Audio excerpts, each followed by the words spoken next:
여러분, 불교가 그냥 하늘에서 뚝 떨어진 사상이라고 생각하시나요?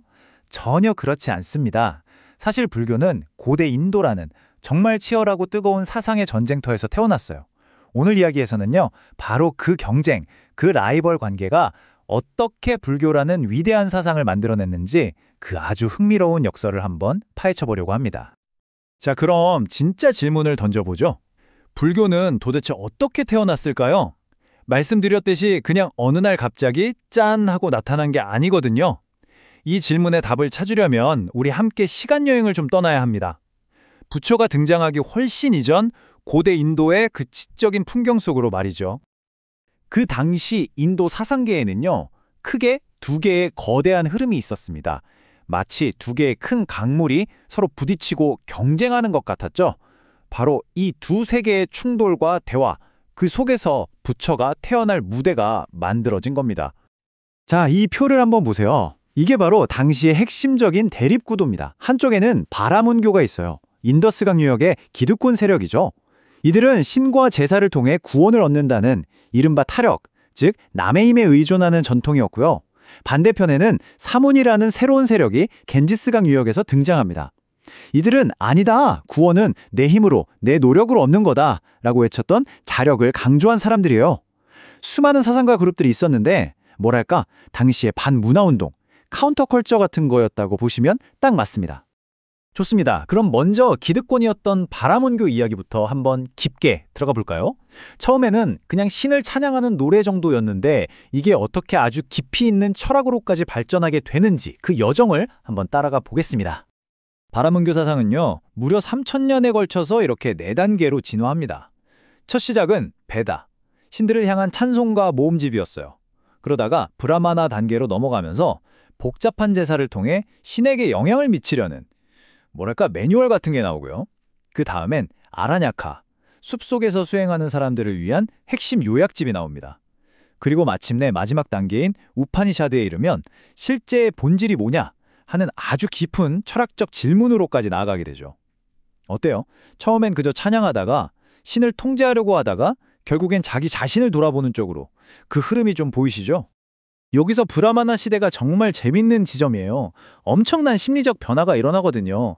그전까지는 그냥 신이시여 제발 들어주세요 하고 비는 입장이었다면 이때부터는 사제들이 아니야, 우리가 이 정교한 제사 기술만 있으면 신들을 컨트롤할 수 있어 라고 생각하기 시작한 거예요. 말 그대로 신들을 조종해서 내가 원하는 걸 억지로라도 얻어낼 수 있다고 믿게 된 거죠. 대단한 자신감 아닌가요? 그리고 마침내 우파니샤드 시대가 열립니다. 여기서부터 진짜 철학적인 혁명이 시작돼요. 이제 신이 어쩌고 제사가 어쩌고 하는 차원을 넘어서서 잠깐만, 이 우주를 관통하는 단 하나의 근본 원리가 대체 뭘까? 이런 궁극적인 질문을 던지기 시작한 겁니다. 이게 바로 인도 철학의 위대한 도약이었죠. 그렇게 깊고 깊은 사유 끝에 우파니샤드가 내놓은 결론, 바로 이 한마디입니다. 타트 트밤 아시, 그대는 그것이다. 여기서 그대, 그러니까 나의 가장 깊은 본질, 아트만과 저 거대한 우주의 궁극적인 실제, 브라만이 사실은 하나라는 겁니다. 이걸 어려운 말로 버마일려 사상이라고 하는데요. 말 그대로 나의 자아와 우주적 원리 브라흐만이 하나라는 뜻이죠. 이게 바로 바라문교 철학이 도전한 최고봉이었습니다. 아, 그런데 여기서 아주 중요한 포인트가 있어요. 이 엄청난 깨달음은 아무한테나 알려주는 게 아니라 스승이 아끼는 제자에게만 몰래 비밀스럽게 전수됐다는 겁니다. 이 비밀주의, 이거 꼭 기억해 두세요. 잠시 후에 나올 불교랑 완전히 정반대되는 지점이거든요. 자, 이제 무대를 완전히 바꿔보겠습니다. 기득권 바라문교에 맞서서 전혀 다른 세계관을 들고 나온 새로운 흐름, 바로 사문 전통에 대해 알아볼 시간입니다. 앞서 잠깐 말씀드렸지만 사문은 산스크리트어로 노력하는 사람이란 뜻이에요. 이건 어떤 단일 종교가 아니었습니다. 그보다는 구원은 저 멀리 있는 신이나 잘난 사제들이 주는 게 아니야. 오직 내 노력, 내 수행으로 얻는 거지. 이 생각을 공유했던 수많은 사상가들의 거대한 영적 운동, 하나의 문화 현상이었다고 보시면 됩니다. 그리고 바로 이 노력하는 자들, 사문의 흐름 속에서 불교가 탄생합니다.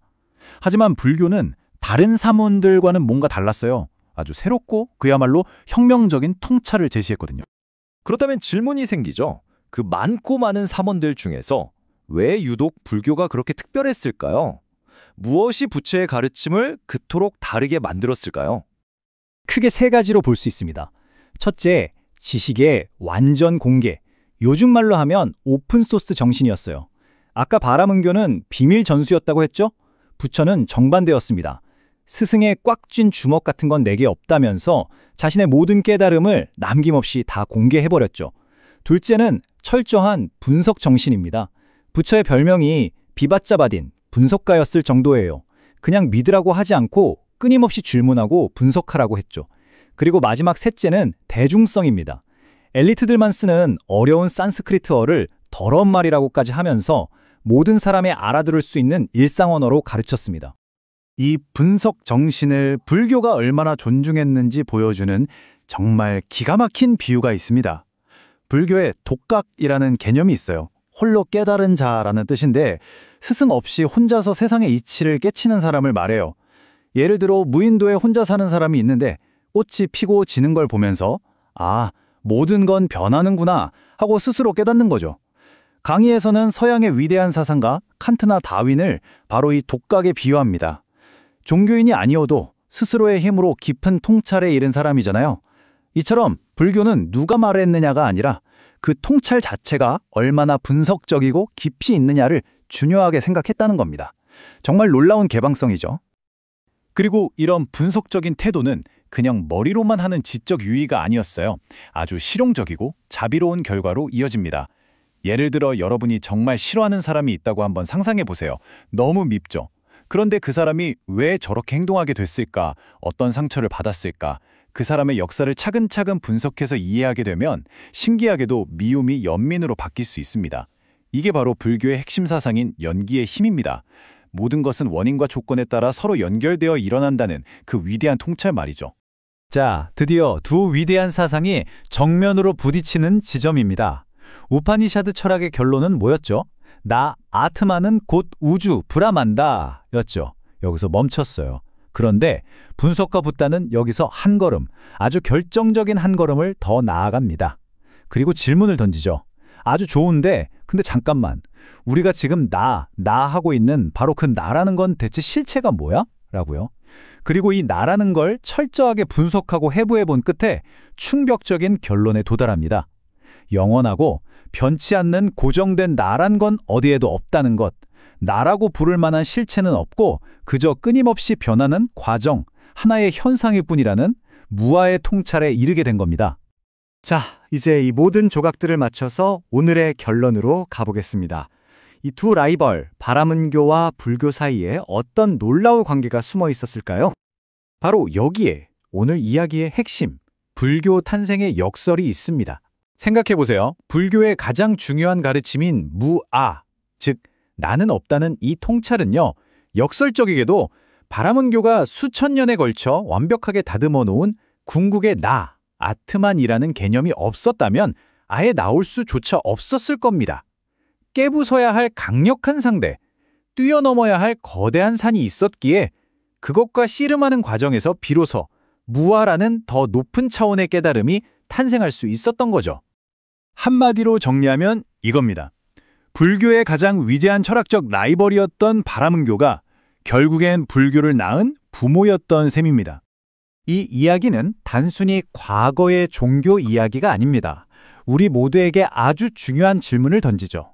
어떤 위대한 전통, 어떤 거대한 기존의 생각에 맞서 싸우고 그것을 넘어서려는 반작용 없이는 과연 인류 역사에서 진정으로 새롭고 창의적인 생각이라는 게 탄생할 수 있을까요? 오늘 이 불교의 탄생 비화를 통해 혁신이란 무엇인지, 진보란 무엇인지, 우리가 과거의 유산을 어떻게 딛고 나아가야 하는지 다시 한번 생각해보는 계기가 되었으면 합니다.